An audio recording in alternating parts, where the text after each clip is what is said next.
കാലങ്ങൾക്കും അതിൻ്റെ സൗരഭ്യം ഹൃദ്യമായി അനുഭവപ്പെടും.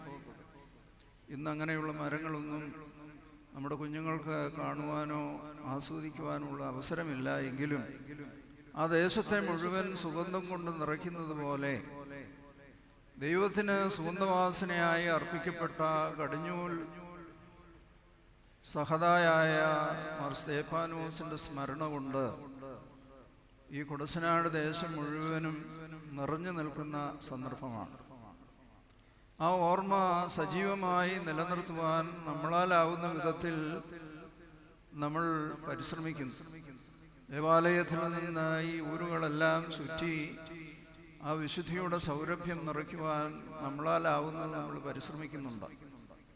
അങ്ങനെ ഈ ദേശം മുഴുവനും സന്തോഷം കൊണ്ട് ദൈവകൃപ കൊണ്ട് നിറയുന്ന ഈ സന്ദർഭത്തിൽ പരിശുദ്ധനായ മാർ സ്തേഫാനോസ് എങ്ങനെ ദൈവത്തിന് ഇഷ്ടനായി തീർന്നുവോ അതുപോലെ ദൈവത്തിന് ഹിതകരമായി ജീവിക്കുവാൻ ദൈവമേ ഞങ്ങളെയും സഹായിക്കണമേ എന്ന് പ്രാർത്ഥിക്കുവാനായിട്ടാണ് ഇന്നേ ദിവസം നാം ഇവിടെ കൂടിയിരിക്കുന്നത്.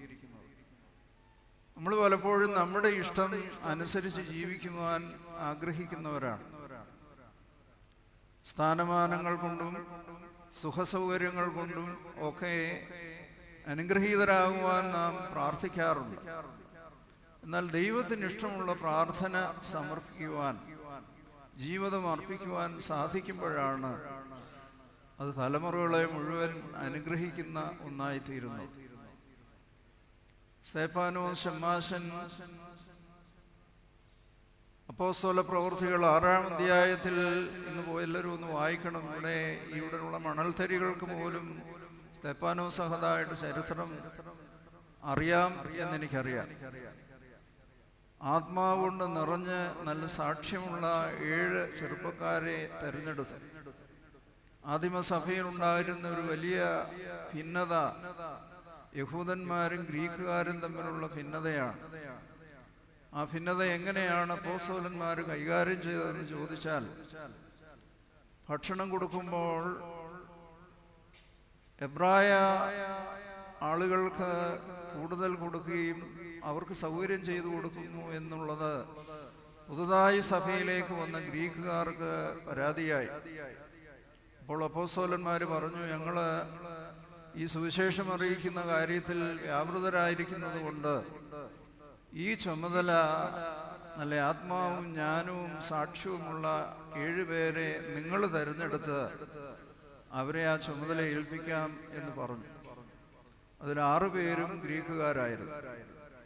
അന്ന് ആദിമസഭയിൽ ഉരുണ്ടുകൂടിയ ഒരു വലിയ ഭിന്നത വളരെ ഭംഗിയായി അത് പരിഹരിക്കുവാനായി അപ്പോസ്തല സമൂഹത്തിന് സാധിച്ചു. സ്തേഫാനോസിനെ കുറിച്ച് പറയുന്നത് അവൻ അനേകം അടയാളങ്ങളും അത്ഭുതങ്ങളും പ്രവർത്തിച്ചു. വൈദികരിൽ ഏറിയ പേരും വിശ്വാസത്തിന് അധീനരായി തീർന്നു എന്നുള്ളതാണ്. ദൈവജനത്തെക്കാൾ വലിയ പാടാണ് വൈദികരെ വിശ്വാസത്തിലേക്ക് വരിക എന്നുള്ളത്. അന്ന് യഹൂദ സഭ അവന് അഭിമുഖീകരിച്ചൊരു വലിയ പ്രതിസന്ധിയാണ്. വൈദികരിൽ ഏറെ പേരും ഈ പുതിയ യേശുക്രിസ്തുവിലുള്ള വിശ്വാസത്തിന് അധീനരായി തീരുവാൻ സ്തേഫാനോസ് ശമ്മാശന്റെ പ്രസംഗം കൊണ്ട് സാധിച്ചു. അവൻ അനേകം അടയാളങ്ങളും അത്ഭുതങ്ങളും പ്രവർത്തിച്ചു. ജീവിച്ചിരുന്നപ്പോൾ തന്നെ അടയാളങ്ങളും അത്ഭുതങ്ങളും ഒക്കെ പ്രവർത്തിക്കുവാൻ സാധിച്ച ഒരു ശമ്മാശൻ. അവന്റെ മുഖം ദൈവത്തിന്റെ ദൂതന്റെ മുഖം പോലെ ശോഭിക്കുവാൻ തക്കവണ്ണം ആത്മനിറവ് കൊണ്ട് നിറഞ്ഞ ഒരു ശമ്മാശൻ. ആ ശമ്മാശൻ ദീർഘനാൾ ജീവിച്ച് പടിപടിയായി ഉയർന്ന് വിവിധ തലത്തിൽ ശോഭിക്കുക എന്നുള്ളത് മനുഷ്യസഹജമായ ഒരാഗ്രഹമായിരിക്കും. എന്നാൽ ദൈവസന്നിധിയിൽ പരമയാഗമായി അർപ്പിക്കപ്പെടുവാനാണ് സ്തേഫാനോസിനെ നിയോഗിച്ചത് എന്നുള്ളത് നാം ഓർക്കുമ്പോഴാണ് ദൈവത്തിൻ്റെ പ്രവർത്തനങ്ങൾ എങ്ങനെയാണ് പോകുന്നതെന്ന് സാധാരണ മനുഷ്യരുടെ ബുദ്ധിക്ക് വിശകലനം ചെയ്യുവാനായിട്ട് സാധിക്കുകയില്ല. അന്ന് യേശുക്രിസ്തുവിൻ്റെ കാലത്ത് സംഭവിച്ചതുപോലെ റോമാ സാമ്രാജ്യത്തിന് ഭീഷണിയാകും എന്ന് കരുതിയപ്പോൾ യഹൂദന്മാരെ ഇളക്കി അവനെ ക്രൂശിക്കുക എന്ന് പറഞ്ഞ് ക്രൂശിച്ചു കഴിഞ്ഞ് എല്ലാം തീർന്നു എന്ന് കരുതിയിരിക്കുമ്പോഴാണ് സ്തേഫാനോസ് മുഖാന്തരം അനേകം അത്ഭുതങ്ങളും അടയാളങ്ങളും പ്രവർത്തിക്കുകയും വൈദികരിൽ പോലും ഏറിയ പങ്ക് ഈ വിശ്വാസത്തിലേക്ക് വരികയും ചെയ്തപ്പോൾ അവർ വിചാരിച്ചു, നമ്മൾ ക്രൂശിച്ച യേശുക്രിസ്തു വീണ്ടും ശല്യമുണ്ടാക്കുകയാണ്, അതുകൊണ്ട് ഈ സ്തേഫാനോസിനെ കൂടെ ഒന്ന് ഒതുക്കിയാൽ നമ്മുടെ വിശ്വാസം സംരക്ഷിക്കപ്പെടുമെന്ന് കരുതി അവരതിനു വേണ്ടി ശ്രമിക്കുകയാണ്. 7-ാം അധ്യായം സുദീർഘമായ ഒരു പ്രസംഗമാണ് സ്തേഫാനോസിൻ്റെ. ആ പ്രസംഗത്തിൻ്റെ അവസാനം യഹൂദന്മാർക്ക് ഹൃദയത്തിൽ കുത്തുകൊള്ളുന്നവരായി തോന്നത്തക്ക വിധം നിങ്ങൾക്ക് ന്യായപ്രമാണവും എല്ലാ കാര്യങ്ങളും നിങ്ങൾ പ്രാപിച്ചിട്ടുണ്ട് എങ്കിലും അത് നിങ്ങൾ പ്രമാണിക്കുന്നില്ല എന്ന് പച്ച തെളിച്ച് പറയുവാൻ അദ്ദേഹത്തിന് സാധിച്ചു. പേരുകൊണ്ട് യഹൂദനാണ്, ന്യായപ്രമാണത്തിൻ്റെ എല്ലാം കസ്റ്റോഡിയനാണ് എന്ന നിലയിൽ പ്രവർത്തിക്കുകയും അതനുസരിച്ച് അഭിനയിക്കുകയും ഒക്കെ ചെയ്താലും ആന്തരികമായി അത് പ്രവർത്തിക്കുന്നതിൽ നിങ്ങൾ വിജയിച്ചിട്ടില്ല എന്ന് അവരുടെ മുഖത്ത് നോക്കി പറയുവാൻ ഇടയായി. അതിൻ്റെ പ്രതിഫലം എന്താണെന്ന് നമുക്കറിയാം. അവിടെ ഉണ്ടായിരുന്ന പാറക്കല്ലുകൾ കൊണ്ട് അവന് ശവക്കല്ലറ തീർത്തു. ആ ഏറുകൊണ്ട് സഹദ മരിച്ചുവെങ്കിലും സഹദായുടെ വിശ്വാസം ഇന്നും സജീവമായി നിൽക്കുകയാണ്. നമുക്കറിയാം, കഴിഞ്ഞ ഒരാഴ്ചക്കാലം ഈ ദേശത്ത് പ്രദക്ഷിണമായി ഊരുകൾ വലം വെക്കുമ്പോൾ അതിൽ പങ്കെടുക്കുന്ന ജനസംഖ്യ നോക്കിയാൽ അത് ക്ഷീണമാണ്, കഴിഞ്ഞ വർഷം നമ്മൾ നടന്നതാണല്ലോ എന്ന് പറഞ്ഞ് ആരും മാറി നിൽക്കുന്നില്ല.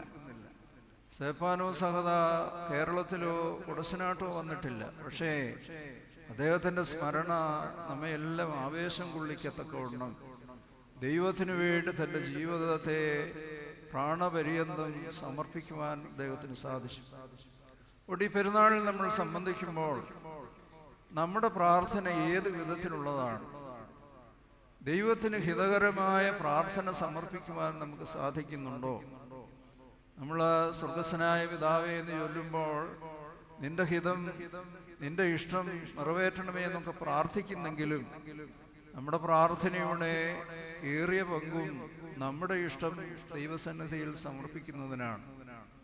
ഇവിടെ ദൈവത്തിൻ്റെ ഇഷ്ടം നിറവേറ്റുവാൻ നമ്മൾ എപ്പോൾ തയ്യാറാകുന്നുവോ ആ സമയം ദൈവം നമ്മെ അത്ഭുതകരമായി വലിയ മാറ്റങ്ങൾക്ക് വിധേയരാകും.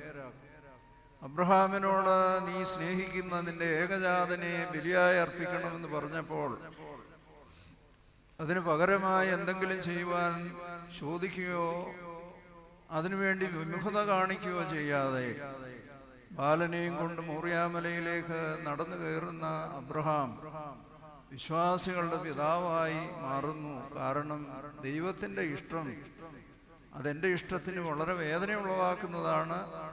ആ ഏകജാതനെ ലഭിക്കുവാനായിട്ട് ഞാൻ ഒരുപാട് കഷ്ടപ്പെട്ടതാണ്. പക്ഷേ ദൈവത്തിൻ്റെ ഹിതം നിറവേറ്റുവാൻ സന്നദ്ധനായപ്പോൾ അവൻ വിശ്വാസികളുടെ പിതാവായി മാറി. ശലോമോൻ രാജാവ് ദൈവസന്നിധിയിൽ പ്രാർത്ഥിക്കുമ്പോൾ ദൈവത്തിന് ഇഷ്ടമുള്ള പ്രാർത്ഥനയാണ് അവൻ ദൈവസന്നിധിയിൽ സമർപ്പിച്ചത്. ആയുരാരോഗ്യമോ ശത്രുസംഹാരമോ സുഖസൗകര്യങ്ങളോ സാമ്രാജ്യ വികസനമോ ഒന്നും ആവശ്യപ്പെടാതെ ജ്ഞാനവും വിവേകവും ഈ ജനത്തെ പരിപാലിക്കുന്നതിനുള്ള അറിവും ചോദിച്ചപ്പോൾ ദൈവത്തിന് അത് ഹിതകരമായി തീർന്നു. അവൻ ചോദിച്ചതും ചോദിക്കാത്തതുമായ എല്ലാ നൽവരങ്ങളും അവന് നൽകി. പിൽക്കാലത്ത് അവൻ തെറ്റിപ്പോയെങ്കിലും ആ പ്രാർത്ഥന ദൈവത്തിന് ഹിതകരമായി തീർന്നു എന്നുള്ളതാണ്.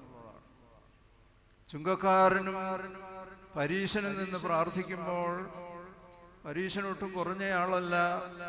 എല്ലാ നിയമങ്ങൾ പാലിക്കുകയും പിരിവുകളൊക്കെ കൃത്യമായി കൊടുക്കുകയും ഉപവാസവും അതുപോലെയുള്ള അനുഷ്ഠാനങ്ങളിൽ കിടുകിട അല്ലെങ്കിൽ അണുവിട വ്യത്യാസപ്പെടാതെ അനുഷ്ഠിക്കുന്നയാളായിരുന്നു.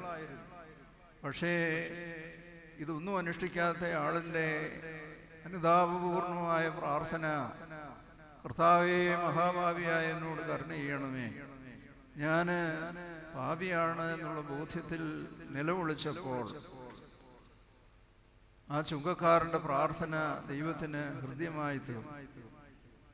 കർത്താവിൻ്റെ കുരിശിൻ്റെ ഇടവും വലവും രണ്ടുപേരുണ്ടായിരുന്നു. രണ്ടുപേരും നല്ല കള്ളന്മാരായിരുന്നു, വധിക്കുവാൻ വിധിക്കപ്പെട്ടവരാണ്.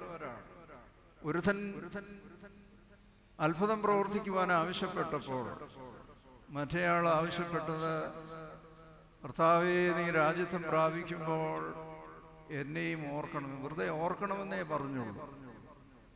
പക്ഷേ അവന് കൊടുക്കുന്ന മറുപടി, നീ ഇന്ന് എന്നോടുകൂടെ പറുദീസായിലിരിക്കും.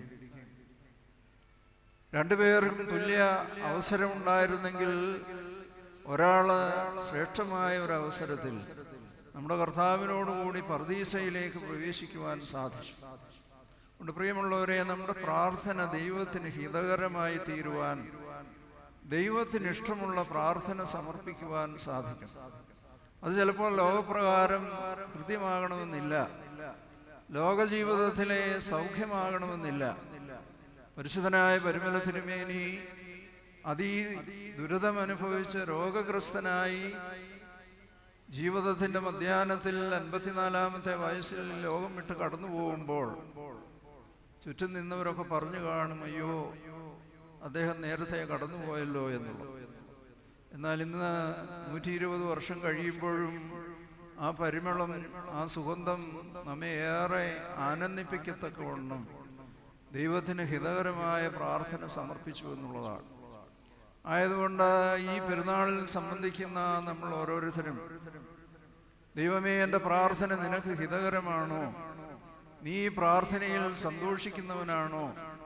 നിനക്ക് സന്തോഷം തരുന്ന വിധത്തിലാണോ ഞാൻ പ്രാർത്ഥിക്കുന്നത് എന്ന് ശാന്തമായി ചിന്തിക്കുവാനും, ദൈവത്തിന് ഹിതകരമായ പ്രാർത്ഥന, ചിലപ്പോൾ വേദനയായിരിക്കാം, രോഗമായിരിക്കാം, വിരഹമായിരിക്കാം, ദുഃഖമായിരിക്കാം, അപമാനമായിരിക്കാം, അതിൽ പൂർണ്ണതയോടെ യഹോവ എൻ്റെ ഇടയനാകുന്നു, എനിക്കൊന്നിനും ഒരു കുറവുണ്ടാകുകയില്ല എന്നുള്ള പൂർണ്ണ വിശ്വാസത്തോടുകൂടി ദൈവം തരുന്നത് സ്വീകരിച്ച് വിശ്വസ്തയോടുകൂടെ ജീവിക്കുവാൻ പരിശുദ്ധനായ സ്തേഫാനോസ് സഹദ നമ്മോട് ആവശ്യപ്പെടുകയാണ്. അദ്ദേഹം അത്ഭുതം പ്രവർത്തിച്ചയാളാണ്. പക്ഷേ ദൈവത്തിൻ്റെ ഹിതം എങ്ങനെ നിറവേറ്റണമെന്നുള്ളത് അറിഞ്ഞപ്പോൾ ആ ഗുരുവിനെ പോലെ തന്നെ മറ്റുള്ളവർക്ക് വേണ്ടി പ്രാർത്ഥിച്ച് തൻ്റെ ആത്മാവിനെ ദൈവകരങ്ങൾ സമർപ്പിക്കുകയാണ്. അതൊരു വലിയ ഭാഗ്യമാണ്. മരണസമയത്ത് ദൈവത്തെ കാണുവാനുള്ളൊരു ഭാഗ്യമുണ്ടാകുക, അത് നിരന്തരമായ നമ്മുടെ ജീവിത ശൈലി കൊണ്ട് കരഗതമാകുന്ന ഒരു അത്ഭുതമാണ്. നമുക്ക് പ്രായമാകുമ്പോൾ പലപ്പോഴും നമ്മുടെ ദൃഷ്ടി ബാഹ്യമായ പലതും കാണാൻ സാധിച്ചില്ലെങ്കിലും ആന്തരികമായ പലതും നമുക്ക് കാണാൻ സാധിക്കും. അങ്ങനെയുള്ള സന്ദർഭങ്ങളിൽ ദൈവത്തെ കാണുവാൻ, വിശുദ്ധന്മാരെ കാണുവാൻ, മാലാഖമാരുടെ സംഘത്തെ കാണുവാൻ സാധിക്കുക എന്നുള്ളത് ഈ ലോകത്തിലെ ഏറ്റവും വലിയൊരു ഭാഗ്യമാണ്. ബന്ധുക്കളും പ്രിയപ്പെട്ടവരുമൊക്കെ കുഴിമാടം വരെ വരികയുള്ളൂ. എന്നാൽ അദൃശ്യമായൊരു വലിയ സംഘത്തെ കാണുവാൻ, അതുകൊണ്ടാണ് പരിമല തിരുമേനി ഡേറ്റ് ചോദിച്ചപ്പോൾ, അയ്യോ, ഇനി 2 ദിവസം കൂടെ ഞാൻ ഈ വേദന അനുഭവിക്കണമല്ലോ, വിട്ടുപിരിഞ്ഞ് ക്രിസ്തുവിനോടുകൂടി ഇരിക്കുവാൻ ഞാൻ ഏറെ കാക്ഷിക്കുന്നു എന്ന് പറയുന്നത് പോലെ ദൈവസാന്നിധ്യം കാണുവാൻ മരണസമയത്തല്ല, ജീവിതത്തിൽ ഉടനീളം അത് കാണുവാൻ സാധിക്കുക. വിശുദ്ധന്മാരായ ആളുകൾക്കൊക്കെ അങ്ങനെയുള്ള ദർശനമുണ്ടാവും. ഗീവർഗീസ് ബാവ ആരാധന നടത്തുന്ന അവസരത്തിൽ ചിലപ്പോഴൊക്കെ ശമ്മാശന്മാരോട് ചോദിക്കൂടോ, കേട്ടോ, മാലാഖമാര് പാടുന്നു, നമ്മളിവിടുത്തെ വെടിയും പോവുകയും ഒക്കെ കേൾക്കുകയുള്ളൂ. എന്നാൽ മാലാഖമാരുടെ ഗാനങ്ങൾ കാണുവാൻ, കേൾക്കുവാൻ, അതിൽ ആനന്ദിക്കുവാൻ സാധിക്കുന്ന ആത്മീയ തലത്തിലേക്ക് ഉയരുവാൻ സാധിക്കണം. അത് സ്തേഫാനോസ് സഹദ നമ്മോട് ആവശ്യപ്പെടുകയാണ്. പിതാവാം ദൈവത്തിൻ്റെ വലത്ത് ഭാഗത്ത് പുത്രനാം ദൈവം എഴുന്നേറ്റ് നിൽക്കുകയാണ്. തനിക്ക് വേണ്ടി ജീവൻ അർപ്പിക്കുന്ന സ്തേഫാനോസിനെ സ്വീകരിക്കുവാൻ വേണ്ടി സഹദയന്മാരുടെ കടിഞ്ഞൂലായി ആദിമസഭയിൽ ആദ്യത്തെ അതിദാരുണമായ വധമാണ്.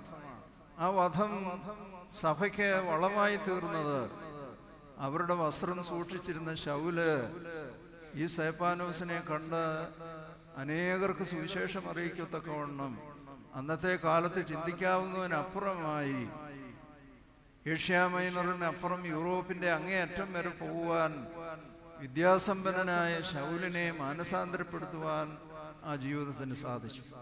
നമ്മുടെ ജീവിതത്തിൽ ഒരു ചെറിയൊരു നോട്ടം കൊണ്ട്, ഒരു ചെറിയൊരു ചോദ്യം കൊണ്ട് ജീവിതത്തെ മാറ്റിമറിക്കുന്ന അനേകം ആളുകളുണ്ട്. നന്മ കണ്ടാൽ പ്രോത്സാഹിപ്പിക്കുകയും തെറ്റ് കണ്ടാൽ ശാസിക്കുകയും ഒക്കെ ചെയ്യുന്ന സ്നേഹമുള്ളവരുടെ എണ്ണം ഇന്ന് കുറയുകയാണ്. എല്ലാവരും നിശബ്ദരായിരിക്കും. നന്മ കണ്ടാലും പറയത്തില്ല, തിന്മ കണ്ടാലും പറയുകയില്ല. അവരവരുടെ ജീവിതം നോക്കി പോകുന്ന ആളുകളാണ് ഇന്ന് കൂടുതൽ. എന്നാൽ സ്തെഫാനോസിന്റെ മരണം ശൗലിന്റെ മാനസാന്തരത്തിലൂടെ ആദിമസഭയ്ക്ക് ഏറ്റവും വലിയൊരു നേതാവിനെ ലഭിക്കുവാൻ ആ മരണം കാരണമായിരുന്നു. മരിക്കുന്നത് എനിക്ക് ലാഭമാണ് എന്ന് പറയുന്നത് ഇതാണ്. ആ മരണം കൊണ്ട് അനേകർക്ക് പ്രകാശം നൽകുവാൻ തക്കവണ്ണം ആദിമസഭ ആ യഹൂദയിലും യെരുശലേമിലും മാത്രം ഒതുങ്ങിക്കഴിയുമ്പോൾ സ്തെഫാനോസിന്റെ മരണമാണ് അവരെ നാനാഭാഗങ്ങളിലേക്ക് ചിതറിച്ചത്. റോമാ സാമ്രാജ്യത്തിന്റെ വിവിധ ഭാഗങ്ങളിലേക്ക് അവരെ ചിതറിച്ചത് ആ മരണമാണ്. അങ്ങനെ സഭ അതിൻ്റെ അതിരുകൾ വികസിപ്പിക്കുവാൻ ശക്തനായ പൗലോസ്ലീഹ ധൈര്യമായി പറയുന്ന ആ ബുദ്ധിയില്ലാത്ത ഗലാത്യരെ എന്ന് ശൂരപരാക്രമികളായ ഗലാത്യരോട് പറയുവാൻ പ്രാണിയുള്ള ഒരു അപ്പോസ്തലനെ എഴുന്നേൽപ്പിക്കുവാൻ ആ മരണത്തിന് സാധിച്ചു. ആ മരണം ജീവനുള്ള മരണമാണ്. നമ്മുടെ കർത്താവ് നമുക്ക് വേണ്ടി മരണം രുചിച്ചു കഴിഞ്ഞപ്പോൾ ആ മരണം പ്രത്യാശയുടെ അനുഭവമായി മാറുകയാണ്. അതുകൊണ്ട് സ്തെഫാനോസ് സഹദ അങ്ങനെ ആ മരണത്തിലൂടെ ദൈവത്തെ മഹത്വപ്പെടുത്തിയത് അവൻ്റെ ആ പ്രാർത്ഥനയിലൂടെ മാത്രമല്ല, അത് കണ്ടു നിന്ന് അനേകർ ദൈവത്തിൽ വിശ്വസിക്കുവാൻ തക്കവണ്ണം അവൻ്റെ വിശ്വാസം മാതൃകയായി. മൂന്നാമത് എനിക്ക് ഓർമ്മപ്പെടുത്തുവാനുള്ളത് ഈ കല്ലേറിനെ കുറിച്ചാണ്.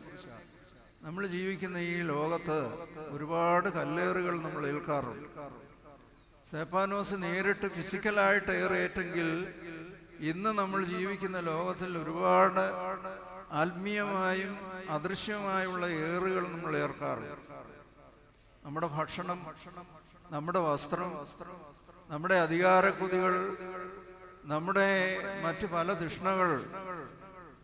കുഞ്ഞുങ്ങൾക്കൊക്കെ അറിയാം, ഫേസ്ബുക്കിലും ഇന്റർനെറ്റിലും ഒക്കെ പ്രവേശിക്കുമ്പോൾ ഒരുപാട് ഏറുകളുണ്ട്. ആ ഏറുകളെല്ലാം ഏൽക്കുമ്പോൾ ഇതെനിക്ക് പോകേണ്ട സ്ഥലമല്ല, ഇതെനിക്ക് കാണേണ്ട സ്ഥലമല്ല, ഇതെനിക്ക് കഴിക്കേണ്ട ഭക്ഷണമല്ല, ഇതെനിക്ക് ധരിക്കേണ്ട വസ്ത്രമല്ല, ഞാൻ ഇവിടെ ഇരിക്കുന്നത് യുക്തമല്ല എന്ന് തോന്നിക്കുവാൻ സാധിക്കും. ഈ ഏറുകളൊക്കെ ഏറ്റ് അതിന് വിധേയപ്പെട്ട് അതിനോട് സമരസപ്പെട്ട് ജീവിക്കുന്ന ഒരുപാട് ആളുകളുണ്ട്. അവരുടെ യൗവനത്തെ അവർ നഷ്ടപ്പെടുത്തി കളയുകയാണ്. നല്ല തീക്ഷ്ണതയുള്ള വിശ്വാസത്തിൽ വളർന്നു വന്നിട്ടുള്ള കുഞ്ഞുങ്ങളൊക്കെ ഓരോ സാഹചര്യങ്ങളിലേക്ക് പോകുമ്പോഴത്തേക്ക് ഈ ഏറുകൊണ്ട ഭാഗത്തേക്ക് ഓടിപ്പോകുന്ന അതിദാരുണമായ അനുഭവങ്ങൾ നമ്മൾ കാണുകയാണ്. അനേകം ഭവനങ്ങളിൽ കുഞ്ഞുങ്ങൾക്ക് വേണ്ടി നിലവിളിക്കുന്ന, കുഞ്ഞുങ്ങളെ ഭയപ്പെട്ട് ജീവിക്കുന്ന മാതാപിതാക്കളുണ്ട്. കുഞ്ഞുങ്ങൾക്ക് തന്നെ അറിയാം ഒരുപാട് പ്രതിസന്ധികളിലൂടെയാണ് അവർ കടന്നു പോകുന്നത്. ഈ പ്രലോഭനം വളരെ തീവ്രമാണ്. അവർ ചെല്ലുന്ന മേഖലകളിലെല്ലാം അവരെ വളച്ചൊടിക്കത്തക്ക വിധത്തിലുള്ള പ്രവർത്തനങ്ങൾ ഉണ്ടാകും. മയക്കുമരുന്നിൻ്റെതായാലും അശുദ്ധമായ ജീവിതത്തിൻ്റെതായാലും സ്നേഹമില്ലായ്മയുടേതായാലും കരുതലില്ലായ്മയുടേതായാലും കനിവില്ലാത്ത ആളുകളുടെ ആധിക്യം ഈ ദേശത്തിന് ഭാരമായിക്കൊണ്ടിരിക്കുകയാണ്. അങ്ങനെയുള്ള സന്ദർഭങ്ങളിലൊക്കെ അതിനെ നേരിടുവാനുള്ള കരുത്ത് നമുക്ക് ദൈവത്തിൽ നിന്നാണ് ലഭിക്കുന്നത്. വിളിച്ചവൻ വിശ്വസ്തനാണ്. സ്തെഫാനോസിന്റെ മരണം കൊണ്ടൊന്നും തീർന്നു പോയില്ല. ആദിമസഭ വളർന്നേ ഉള്ളൂ. സ്തെഫാനോസിന്റെ സ്മരണ അന്നെങ്ങനെങ്കിലും സാധാരണ ജീവിതത്തിൽ കൂടെ കടന്നുപോയെങ്കിൽ ഒരു മനുഷ്യനും അറിയുകയില്ലായിരുന്നു. ഇന്ന് എത്രയോ ദേവാലയങ്ങളിൽ, എത്രയോ കണ്ഠങ്ങളിൽ നിന്ന് സ്തേഫാനോസിനെ അനുസ്മരിക്കുവാൻ തക്കവണ്ണം ആ ജീവിതം ശ്രേഷ്ഠമായത് ഇതുപോലെയുള്ള അനുഭവങ്ങളിൽ ദൈവത്തിൻ്റെ ഇഷ്ടത്തിന് വേണ്ടി സമർപ്പിക്കുവാൻ സാധിച്ചതുകൊണ്ടാണ്. ആയതുകൊണ്ട് ഈ സ്മരണ നമ്മെ എല്ലാവരെയും ശക്തിപ്പെടുത്തട്ടെ. ഈ ദേശത്തെ മുഴുവൻ അനുഗ്രഹിക്കുവാൻ തക്കവണ്ണം നമ്മുടെ ബാഹ്യമായ അലങ്കാരങ്ങൾ കൊണ്ടോ ബാഹ്യമായ ശബ്ദങ്ങൾ കൊണ്ടോ അല്ല പെരുന്നാളുകൾ അനുഗ്രഹീതമാകുന്നത്. നമ്മുടെ ഭവനങ്ങളിൽ നിന്ന് ഉയരുന്ന പ്രാർത്ഥനകളാണ്. ദൈവം മുകളിൽ നിന്ന് നോക്കുമ്പോൾ ഈ കൊടസനാട്ട് ദേശത്ത് നിന്ന് ഓരോ ഭവനങ്ങളിൽ നിന്നും ദൈവത്തിന് ഹിതകരമായ പ്രാർത്ഥനകൾ ഉയരുമ്പോൾ ആ ഭവനത്തിൽ നല്ല ജന്മങ്ങൾ ഉടലെടുക്കും. ആ ജന്മങ്ങൾ കൊണ്ട് അനേകരെ ആകർഷിക്കത്തക്ക വിധത്തിൽ ദേശം അനുഗ്രഹീതമായി തീരും. അങ്ങനെയാണ് പെരുന്നാൾ ശ്രേഷ്ഠമായി തീരുന്നത്.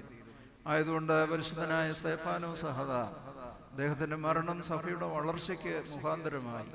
അദ്ദേഹത്തിൻ്റെ മരണം ദൈവത്തിന് ഹിതകരമായ ഒരു സമർപ്പണമായതുപോലെ ദൈവമേ, ഞങ്ങളുടെ ജീവിതവും ഉന്നതങ്ങളിലേക്കുള്ളൊരു കരയേറ്റമായി ആ സ്വർഗീയ അനുഭവങ്ങൾ അദൃശ്യമായി കണ്ട് സന്തോഷിക്കുവാൻ തക്കവണ്ണം, ആ സ്വർഗീയ മാലാഖമാരുടെ സാന്നിധ്യം അനുഭവിക്കുവാൻ തക്കവണ്ണം ഞങ്ങളുടെ പെരുന്നാളുകളെ നിന്റെ ബലിപീഠത്തിൻ്റെ കൊമ്പുകളോട് ബന്ധിക്കണമേ. ബലിപീഠത്തിൽ നിന്ന് അകന്നു പോകുന്ന പെരുന്നാളുകളാണ് ഈ നേറിയ പങ്ക്. അതുകൊണ്ട് ബലിപീഠത്തിൻ്റെ കൊമ്പുകളോട് ബന്ധിച്ച് തിരുബലിയിൽ സംബന്ധിക്കുവാൻ തക്കവണ്ണം ഈ പെരുന്നാൾ നിനക്ക് ഹിതകരമാകണമേ. ഞങ്ങളുടെ ജീവിതത്തിൽ നിന്ന് മാലിന്യങ്ങളെല്ലാം നീക്കി, സ്വാർത്ഥതകളെ നീക്കി, അശുദ്ധതകളെ നീക്കി ഞങ്ങളുടെ ദേശത്തെ ശുദ്ധീകരിക്കണമേ എന്ന് മുട്ടിപ്പായിട്ട് പ്രാർത്ഥിക്കാം. പരിശുദ്ധനായ സ്തേഫാനോസ് സഹദായുടെ പ്രാർത്ഥന നമുക്ക് കൂട്ടും കാവലുമായി തീരട്ടെ. പരിശുദ്ധ റൂഹ നിങ്ങളെല്ലാവരെയും സഹായിച്ച് ദൈവത്തിന് ഹിതകരമായി ജീവിപ്പാൻ തക്കവണ്ണം നിങ്ങളുടെ ജീവിതത്തെ രൂപാന്തരപ്പെടുത്തട്ടെ എന്ന് പ്രാർത്ഥിച്ചുകൊണ്ട് ഞാൻ എൻ്റെ വാക്ക് ചുരുക്കുന്നു. ദൈവം നമ്മെ എല്ലാവരെയും അനുഗ്രഹിക്കട്ടെ.